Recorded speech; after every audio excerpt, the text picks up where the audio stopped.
I'm going to answer your question very, very honestly. You need money from Elon Musk in order to get elected Prime Minister of Great Britain. That's the bottom line. Isn't that correct? No, I'm not. That was a falsehood put out by the British Prime Minister today. You didn't say in your Prime Minister's questions. I have never. In your statement. I have never suggested any of the kind. You don't call My statement for tariffs is very clear. as tools to My force statement is Great very Britain. clear. What you've be able done, to say sir, is some come kind of here response. to the United Regular States order, to Mr. argue Chairman. The that time- your He's been citizens rude, should he's been pay as disgusting, tariff. he's been hilarious. Hang on. No. The gentleman's time has expired. I feel like we should give Mr. Farage a chance to respond to one of the many questions he was not allowed to respond to. So we'll give you 30 seconds, Mr. Farage, and then we'll move on to... Ladies and gentlemen, welcome back to America First, coming to you with another episode where we break down the political theater that's happening right under our noses. Before we dive into today's explosive content, I need you to hit that like button if you believe in putting America first, and make sure you subscribe to this channel because we're bringing you the unfiltered truth that the mainstream media won't touch. Also, if you want to support real independent journalism and help us continue bringing you this content, head over to patreon.com/AmericaFirst where you can support us for as low as $5 a month. Today we're going to be reacting to what can only be described as a political ambush disguised as a Senate hearing. We witnessed Representative Hank Johnson, a Democrat from Georgia, attempt to systematically destroy Nigel Farage during what was supposed to be a diplomatic exchange between allies. For those who might not be familiar, this hearing was ostensibly about online safety regulations and trade relations between the United States and Great Britain. However, what we actually saw was a coordinated attack on one of the few politicians in the Western world who has consistently stood up for national sovereignty and the rights of ordinary citizens against globalist elites. Thank you, Mr. Chairman. Mr. Farage, welcome to the United States of America. This isn't your first time here, correct? Correct. You were here in 2024 in Milwaukee, weren't you? I've been coming here since 1982 on a very regular basis. I work for American companies for What many, purpose many were years. you coming to Milwaukee for? Why did you come to Milwaukee? I've been in Milwaukee many times. I think that particular in event 2024 was a was convention. the convention, the Republican I think convention. that's right. I think you're right. The Trump convention, I think you're right. Very good. where Trump was coronated. Well, he won, didn't he? I mean, yes, He had that's already what won. happens, We already knew who I had won. It's called And it political was parties. his coronation, and you attended, and you also attended Trump rallies, correct? I've attended lots of Trump rallies. Make America Great Again rallies, Yes. many of them. And you Upbeat, publicly, optimistic, happy, you- wonderful, joyous you events. publicly yes. endorsed his... I've thoroughly enjoyed them. I've even spoken to the You couple. endorsed him for president, and you attended his election night watch party. I did. And you consider Trump to be your mentor, correct? No. He's not your mentor, No. but he is somebody who you want the support of, and you have the support. Yes, I do. I think he's a very, very brave man. Because And I you think are his view getting of the ready to world run for Prime is, Minister of Great Britain, correct? Oh, I've been trying for years, yeah. And as it stands right now, you head up a party. How many seats in the Parliament are there? 651, if you include the Speaker, that is. 650. Yes. And how many are a part? How many seats does your party hold? How many seats do the opinion polls say we're going to get next time? Is that your No, question? I mean, I the see. numbers don't lie. You only have 4 seats, right? I'm afraid so, yes. And so you are indeed the leader of a fringe party. Oh, I'm a fringe, all right. Don't worry about that. Yes, absolutely. Everything I've ever done. And as a fringe party leader seeking to run for Prime Minister of Great Britain, you need a lot of money in order to blow up like the MAGA movement has blown up. What you need is a message of truth and a message of hope. And Well, you need money also, right? Money's helpful, but it's not the primary thing So you the need. first no. thing that no, you're came wrong. out of the first thing that came out of the chair's mouth this morning during his opening statement had to do with Elon Musk. Yeah. And you're carrying water for Elon Musk today, aren't you? from what I can see, Elon Musk is abusive about me virtually every single week. But it's a free country, so I mean, but you he's never entitled stop to do that. trying to ingratiate yourself with him. Wrong. Well, I mean, No, and wrong. you are familiar with the fact. Wrong. I have. You are familiar with the I've had fact, public, Mr. Farage, I have had a that public fallout with Elon Musk. that Donald Trump's campaign benefited to the extent of $250 million from Elon Musk. Well, I mean, how much? You are familiar with that, correct? How much did Mr. Zuckerberg give to the Democrats? I mean, this is what happens, and people are. Well, he didn't give any money on Musk. to, Let me be clear. to the I have Democrats. had. He was sitting behind had- Trump with the rest of the tech bros, and you are here today I'm going to answer to your impress question. all of those tech bros, including going as Elon long as Musk. you Isn't want. that correct? I'm going to answer your question very, very honestly. You need money from Elon Musk in order to get I have. elected Prime Minister of Great Britain. That's the bottom line. Isn't that correct? We consider all day, as long as the chairman allows us. I don't mind. I had a very public falling out with Elon Musk. But you're still trying to get some money from him, though. Over a political issue. It's not about the And prior I'm disputes. sorry, You're it was trying fundamental. You're trying to ingratiate yourself with the tech bros by coming over here and trying to. Can I get a cup of coffee or something? And you're arguing. We'll be here a long time. What you're arguing is that the citizens of Great Britain should pay a tariff if these tech companies are not allowed to violate the laws of Great Britain. No, I'm not. That was a falsehood put out by the British Prime Minister today. You didn't say at in your Prime Minister's statement. questions. I have never. In your statement. I have never suggested any Your of the statement, kind. you don't My call for statement is very tariffs clear. as tools to My force statement is Great very Britain's. clear. My statement is very. You are not It calling might surprise for. you. You are not Mr. calling Johnson. for It might surprise you to know tariffs and trade that sanctions. trade, you may not know this, but trade between our countries is actually rather important. You are the biggest investor in our country, and we're the biggest investor in yours. Done is And- come and over Time of friends- the here. gentleman from and Georgia has friends- expired, but the gentleman What you've should be able done, to say sir, is some kind of come here response. to the United Regular States order, to Mr. argue Chairman. The that time- your He's been citizens rude, should he's been pay a disgusting, tariff. he's been hilarious. Hang on. No. The gentleman's time has expired. I feel like we should give Mr. Farage a chance to respond to one of the many questions he was not allowed to respond to. So we'll give you 30 seconds, Mr. Farage, and then we'll move on to our next one. Because I know Mr. Farage does have to leave in about an hour, so we want to get through as many members as we can. Number one, I had a public fallout over a political issue with Elon Musk. I can't be bullied by anybody. I haven't changed my mind. Last time I looked, he was being spectacularly rude about me yesterday. That's life. If we believe in free speech, we live with it.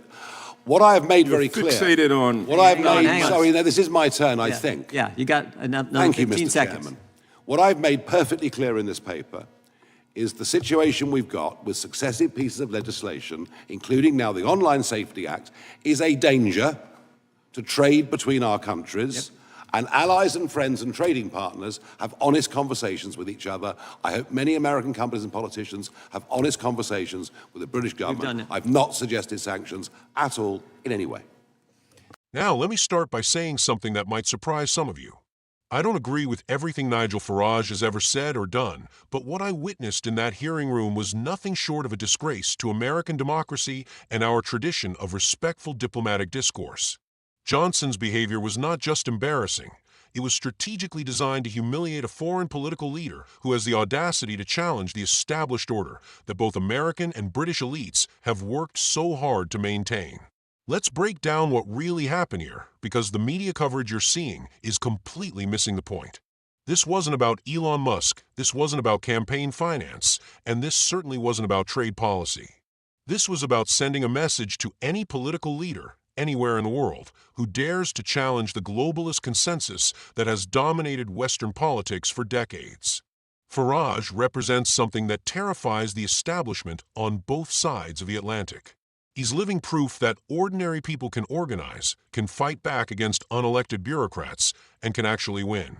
Remember, this is the man who was instrumental in delivering Brexit, one of the most significant political victories for national sovereignty in modern European history. The British people voted to leave the European Union despite being told by every expert, every economist, every celebrity, and every politician that it would be a disaster. And you know what happened? Britain survived, and in many ways, it's thriving. But here's what really gets under the skin of people like Hank Johnson. Farage didn't do it by playing by their rules. He didn't grovel to corporate donors, he didn't hire expensive consultants from Washington or London, and he didn't water down his message to appeal to focus groups. He spoke directly to working-class Britons who felt like their voices had been ignored for decades, and he gave them hope that their votes actually mattered. Now, let's talk about the elephant in the room. Johnson's obsession with trying to paint Farage as some kind of Trump lackey. This reveals so much about the mindset of the Democratic establishment. They cannot comprehend that the populist movement that elected Donald Trump is part of a global awakening of ordinary citizens who are tired of being lectured to by their supposed betters. They see Trump's influence everywhere because they refuse to acknowledge that maybe, just maybe, millions of people across the Western world are genuinely fed up with the status quo. The mentor question was particularly revealing. Johnson was trying to diminish Farage by suggesting he's nothing more than Trump's student, completely ignoring the fact that Farage was fighting these battles long before Trump entered politics. The man helped deliver Brexit in 2016, the same year Trump was elected. If anything, both movements were part of the same zeitgeist, the same rejection of globalist politics that had dominated for far too long. But here's where it gets really interesting, and this is something I want every American watching this to understand. When Johnson attacked Farage for having only 4 seats in Parliament, he was inadvertently making one of the strongest arguments for our American system of government that you'll ever hear. In Britain's parliamentary system, it's nearly impossible for new parties to break through because the entire system is designed to maintain the power of established parties. The fact that Farage Reform UK Party won 4 seats is actually remarkable given the structural barriers they face. Compare that to our system, where a political outsider like Donald Trump could capture the Republican nomination and win the presidency, or where someone like Alexandria Ocasio-Cortez could primary a powerful incumbent. Our system, for all its flaws, is still more responsive to the will of the people than these European parliamentary systems that Johnson seems to admire so much. Now, let's talk about the Elon Musk angle, because this is where Johnson's attack becomes really dishonest. He's trying to paint Farage as some kind of tech billionaire puppet while simultaneously ignoring the fact that the biggest tech companies in the world have been overwhelmingly supportive of Democratic candidates and causes. We saw Mark Zuckerberg spend hundreds of millions of dollars influencing the 2020 election through his funding of election operations in key swing states. We've seen Twitter's previous management actively suppress conservative voices and conservative news stories. The irony is thick here. Johnson is attacking Farage for supposedly seeking support from Elon Musk, the one major tech leader who has actually stood up for free speech principles, while ignoring the fact that his own party has been in bed with big tech for years. The difference is that Musk bought Twitter and opened up the platform to diverse viewpoints, while companies like Meta and Google continue to suppress conservative content and manipulate search results to favor liberal narratives. But here's what's really important about the Musk discussion. Farage handled it perfectly. He didn't deny that he's attended Trump events or that he supports many of Trump's policies. Why should he? Those are positions he should be proud of. But when Johnson tried to make it seem like he's beholden to Musk, Farage pointed out the obvious. Musk regularly criticizes him on social media. If Farage were really Musk's puppet, would Musk be publicly insulting him on a weekly basis? This brings us to a crucial point about the nature of the America First movement and its international counterparts. We're not a cult of personality around any single individual, whether it's Trump, Musk, or anyone else. We're a movement of ideas and principles. We believe in national sovereignty, we believe in putting the interests of our own citizens first, we believe in free speech, and we believe in limited government that serves the people rather than the global elite. The fact that politicians like Farage and Trump sometimes disagree with figures like Musk actually strengthens our movement because it shows we're not just blindly following whatever the richest guy in a room tells us to do. We're capable of independent thought, and we're willing to stand up to anyone, including our own allies, when they're wrong. Now, let's address the trade and tariff discussion because this is where Johnson's attack becomes not just dishonest, but potentially damaging to American interests. Johnson accused Farage of supporting tariffs on American tech companies, which Farage flatly denied. But even if Farage did support such measures, Johnson's outrage would be completely hypocritical given that his own party has supported various forms of trade restrictions when it suits their political purposes. More importantly, Johnson completely ignored Farage's actual concern, which is about Britain's Online Safety Act. This is a piece of legislation that gives the British government sweeping powers to regulate online content and could potentially restrict American companies' ability to operate freely in the British market. This is exactly the kind of regulatory overreach that should concern anyone who believes in free markets and free speech. The fact that Johnson chose to attack Farage rather than engage with the substance of his concerns tells you everything you need to know about the democratic approach to international relations. They're more interested in scoring political points than in actually advancing American interests or defending American values abroad. Here's something else that struck me about this exchange. Throughout the entire confrontation, Farage maintained his dignity and composure while Johnson came across as petty and hostile. This is supposed to be a representative of the American people conducting diplomatic business with an ally, and instead he chose to conduct a political hit job that makes our entire country look small and vindictive. Think about how this looks to observers around the world. Here you have a British politician who has consistently supported closer ties between our two countries, who admires American democracy, and who shares many of our values regarding freedom and sovereignty.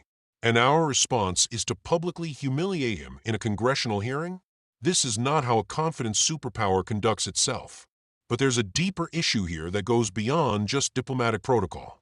Johnson's attack on Farage is really an attack on the idea that ordinary citizens should have a voice in their own governance.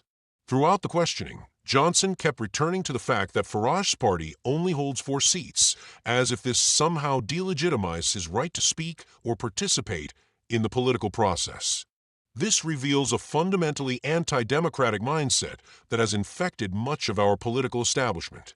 The idea seems to be that only politicians who have achieved a certain level of success within the existing system have the right to challenge that system. It's circular reasoning at its worst, and it's exactly the kind of thinking that led to the populist uprising we've seen across the Western world. Farage's response to this line of attack was brilliant. Instead of being defensive about his party's limited representation, he embraced it.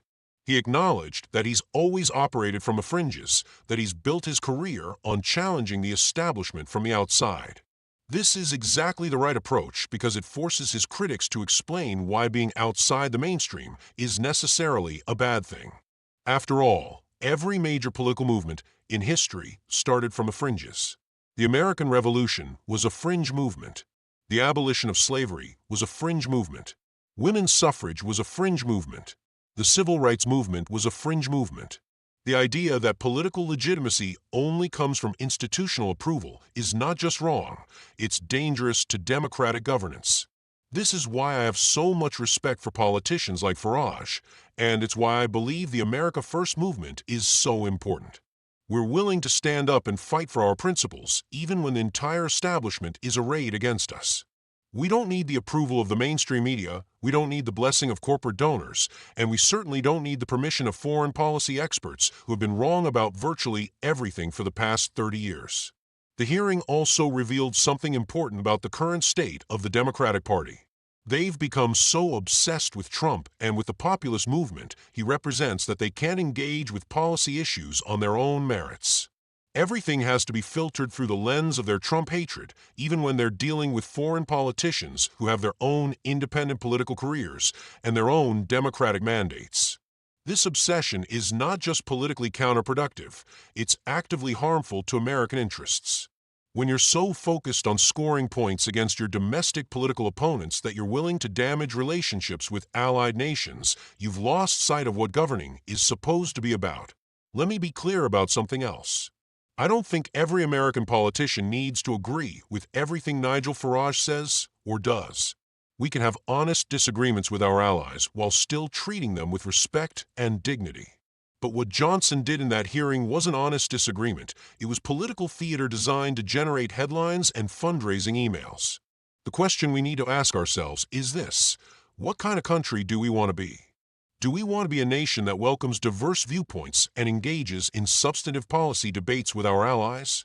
Or do we want to be a nation that uses congressional hearings as opportunities to conduct political hit jobs against foreign leaders who don't toe the establishment line? I know which version of America I prefer, and I think most of you watching this do too. We want to be the kind of country that our founders envisioned, confident enough in our own principles that we don't need to silence or humiliate those who disagree with us, but strong enough to defend those principles when they're under attack. This brings me to my final point, which is about the broader significance of what we witnessed in that hearing room. The attack on Farage wasn't really about Farage at all. It was about sending a message to American voters who might be inspired by his example. The message was simple. If you step out of line, if you challenge the established order, if you dare to put your own country's interests ahead of globalist orthodoxy, this is what will happen to you. But here's what the establishment doesn't understand. These kinds of attacks don't work anymore. The more they try to destroy politicians like Farage or Trump, the more popular those politicians become.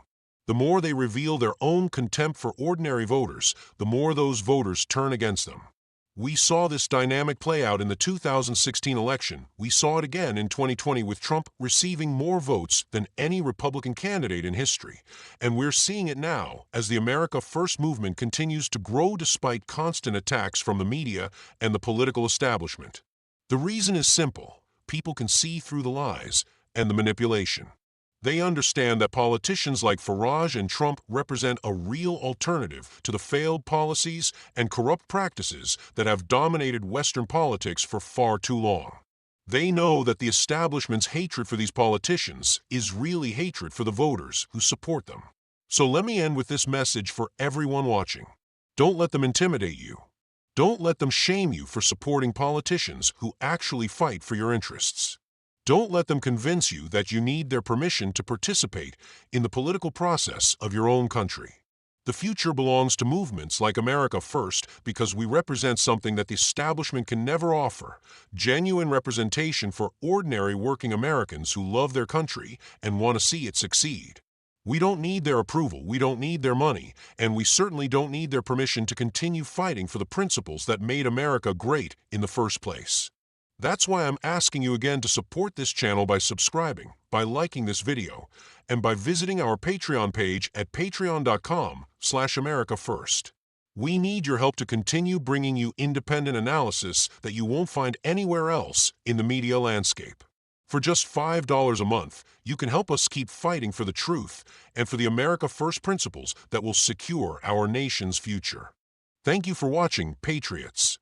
Keep fighting, keep believing, and remember, America First isn't just a slogan, it's a way of life. We'll see you in the next video.